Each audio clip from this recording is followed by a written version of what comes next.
সবাই কেমন আছেন? আপনাদের নতুন আরেকটি আবহাওয়া বার্তা ভিডিওতে জানাচ্ছি ওয়েলকাম ওয়েলকাম ওয়েলকাম।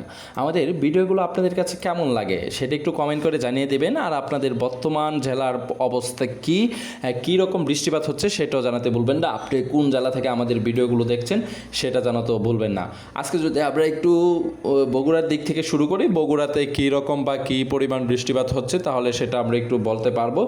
তারপরে আমরা অন্যান্য জেলাগুলো একটু দেখবো। তো আপনারা অবশ্যই কমেন্ট করে জানিয়ে দিবেন যে আমাদের ভিডিওগুলো আপনাদের কাছে কেমন লাগে বা কতটুকু উপভোগ করেন আমাদের ভিডিওগুলো। বগুড়াতে আমরা দেখতে পাচ্ছি যে 20 ডিভিজেট, নওগাঁতে 25 ডিভিজেট সহ 30 ডিভিজেট পর্যন্ত বৃষ্টিপাত হচ্ছে, শাহজাদপুরে বৃষ্টিপাত হচ্ছে, টাঙ্গাইলে 30 ডিভিজেট, সিরাজগঞ্জে শাহজাদপুর, নাগরপুরে 15 ডিভিজেট, ঢাকাতে 25 ডিভিজেট সহ কিন্তু 45 ডিভিজেট হচ্ছে গিয়ে আজকের সর্বোচ্চ বৃষ্টিপাতের আবহাওয়ার পরিস্থিতি। আমরা যদি একটু সিলেটের দিকে যাই, সিলেটের বিভিন্ন জেলা উপজেলাগুলোর দিকে আমরা একটু লক্ষ্য করে দেখব যে কীরকম বৃষ্টিপাত হচ্ছে।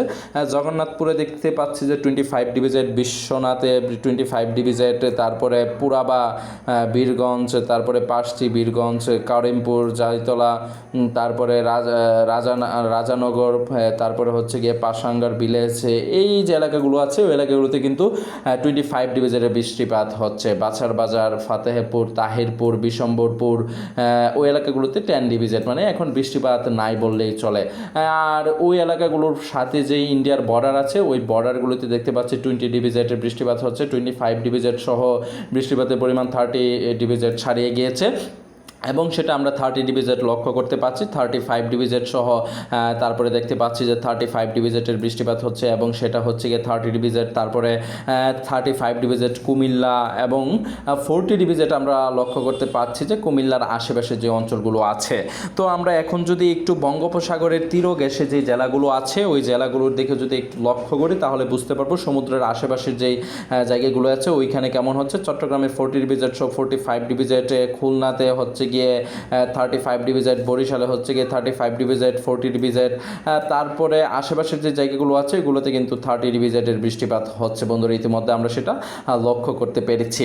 40 ডিভিজেট সহ 40 ডিভিজেট থান্ডারস্টর্ম সহ কিন্তু বজ্রপাত সহ বৃষ্টিপাত হবে আজকে রাত্রে থেকেই কিন্তু সেটা শুরু হওয়ার পূর্বাভাস আমরা পাচ্ছি এবং নওগাঁ, বগুড়া ওই এলাকাগুলোতে কিন্তু বৃষ্টিপাতের পরিমাণটা একটু কমে গিয়েছে। ইতিমধ্যে সেটা আমরা লক্ষ্য করতে পেরেছি বন্ধুরা, আমরা সেটা দেখতেই পাচ্ছি। তো আপনাদের এলাকার বর্তমান পরিস্থিতি কি সেটা একটু কমেন্ট করে আমাদেরকে জানিয়ে দেবেন। আর আপনাদের কাছে আমাদের ভিডিওগুলো কেমন লাগে সেটাও জানাতে ভুলবেন না। আর প্রতিনিয়ত এরকম ভিডিও পেতে অবশ্যই আমাদের চ্যানেলটিকে সাবস্ক্রাইব করে পাশে থাকার ঘন্টাটি বাজিয়ে দেবেন। তো 22শে আগস্টে তাপমাত্রার পরিমাণটা পুরো বাংলাদেশে কেমন হবে যদি এক নজরে আমরা একটু দেখার চেষ্টা করি। দিনাজপুরে 28 ডিগ্রি সেলসিয়াস সহ আশেপাশের যেই এলাকাগুলো আছে 26 ডিগ্রি সেলসিয়াস এবং ওই দিকে হচ্ছে গিয়ে 30 degree Celsius, 29 degree Celsius, 30 degree Celsius, 29 degree Celsius. সর্বোচ্চ তাপমাত্রা হবে 30 ডিগ্রি সেলসিয়াস, সর্বনিম্ন হচ্ছে গিয়ে 26 ডিগ্রি সেলসিয়াস।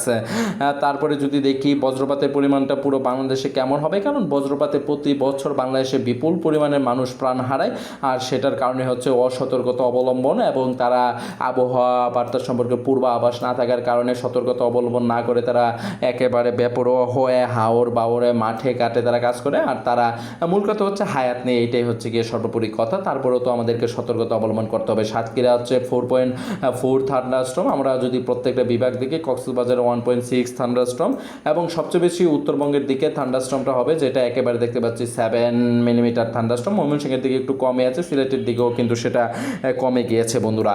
তো আপনাদের কাছে আমাদের ভিডিওগুলো কেমন লাগে একটু কমেন্টে জানিয়ে দেন। আর আমাদের চ্যানেলটিকে অবশ্যই সাবস্ক্রাইব করে পাশে থাকার ঘন্টাটি বাজিয়ে দিতে ভুলবেন না। দেখা হবে নতুন ভিডিওতে। টিল দেন টেক কেয়ার, আসসালামু আলাইকুম।